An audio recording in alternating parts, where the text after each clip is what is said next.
A reading from Trifles by Susan Glaspell. The scene, 1916 winter.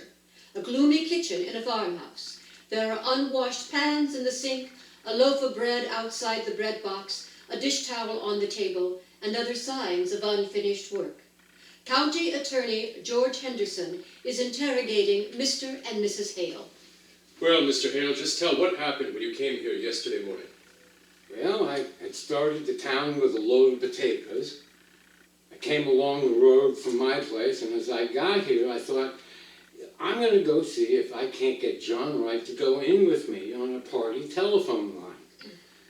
I spoke to Wright about it once before, and he put me off, saying folks talk too much anyway. But I thought maybe if I went to the house and talked of it before his wife, I didn't know what his wife wanted to make much difference to John. Let's talk about that later, Mr. Hale. I do want to talk about that, but tell me just what happened when you got to the house. I didn't hear or see anything. I knocked at the door, and still it was all quiet inside. So I knocked again, and I thought I heard somebody say, "Come in." I wasn't sure, and I'm not sure again. But I opened the door, and there in that rocker sat Mrs. Wright. What was she doing? She was rocking back and forth. She had her apron in her hand and was kind of pleating it. And how did she look? She looked queer. How do you mean queer? Well, as if she didn't know what she was going to do next. How did she seem to feel about you coming?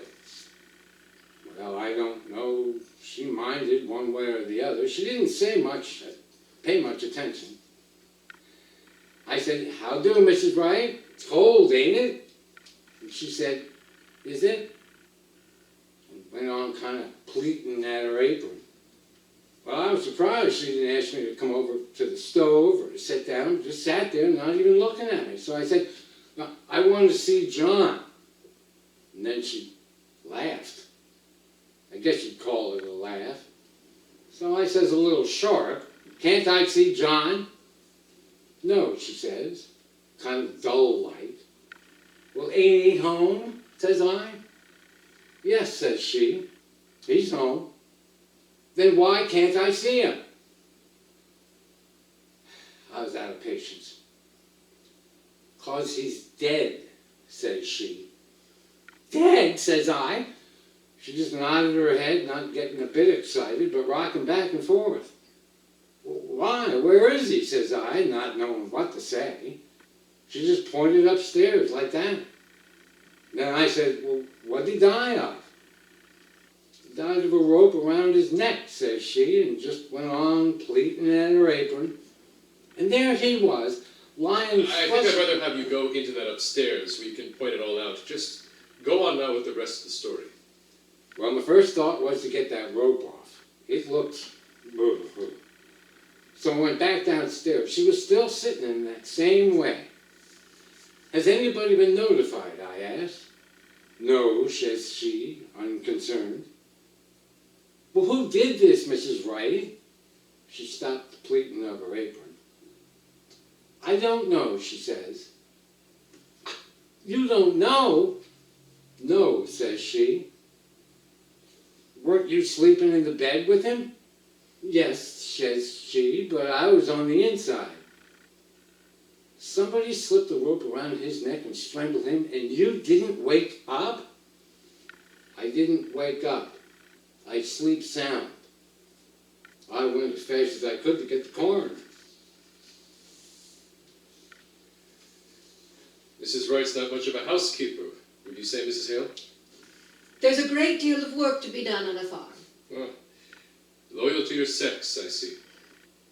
But you and Mrs. Wright were neighbors. I suppose you were friends, too? I've not seen much of her of late years. I've not been in this house. It's more than a year. And why was that? You didn't like her? I liked her well enough. Farmers' wives have their hands full, Mr. Henderson, and Yes? it never seemed a cheerful place. No, it's not cheerful. I shouldn't say she had the homemaking instinct. Well, I don't know as Mr. Wright had, either. You mean they didn't get on very well? No, I don't mean anything. But I don't think a place would be any cheerfuler for John Wright in it. I think maybe that's why she kept so much to herself. She didn't even belong to the Ladies' Aid. I suppose she felt she couldn't do her part. And then, well, you don't enjoy things when you feel shabby. She used to wear pretty clothes, and she was lively when she was Minnie Foster, one of the town girls singing in the choir.